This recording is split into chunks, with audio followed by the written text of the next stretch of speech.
back to a preliminary calculus here. This is CLE Language Arts 600, Book 9. Your view from the back of my classroom. Okay, 6th grade lesson 4, rhythm in poetry. A little bit of review. What is the rhyme pattern, rhyme scheme of this poem?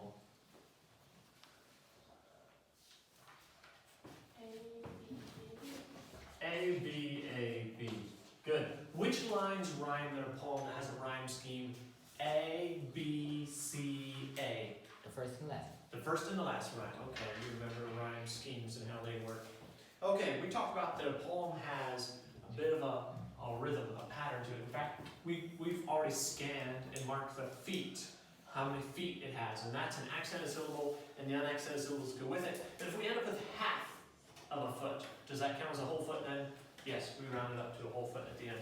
Okay, today we're going to talk about two kinds of rhythm, iambic and trochaic. Iambic and trochaic. Iambic rhythm is a very common rhythm. In fact, William Shakespeare wrote almost everything he wrote in iambic pentameter, and he said that is the rhythm of the English language. The English language seems to often have this rhythm. Think of it. Do we say the cow, a cow? How many of our sentences start with a and or the? Almost all of them. And every time you have a and the, you have an unaccented syllable. The cow. Da, da, da, da, da, da, da, da. Dee-dum, dee-dum, dee-dum, da-da. And that's iambic rhythm. Trochaic is the opposite of that, and I think this sounds like a bird screaming for some reason. Dum-dee, dum-dee, dum-dee.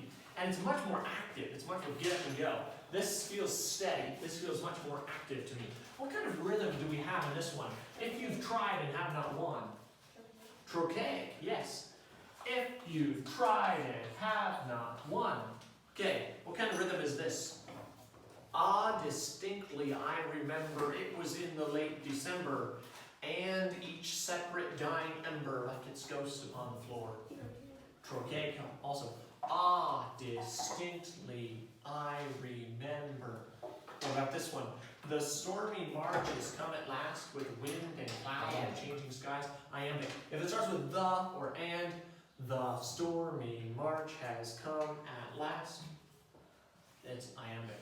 Iambic is very common. It's probably one of the easiest rhythms to write in because it very much fits the English language. Trochaic is much more active.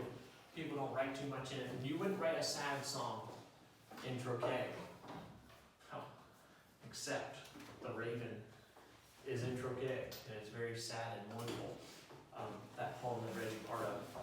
But generally, trochaic is much more marching and active. Okay, carry on.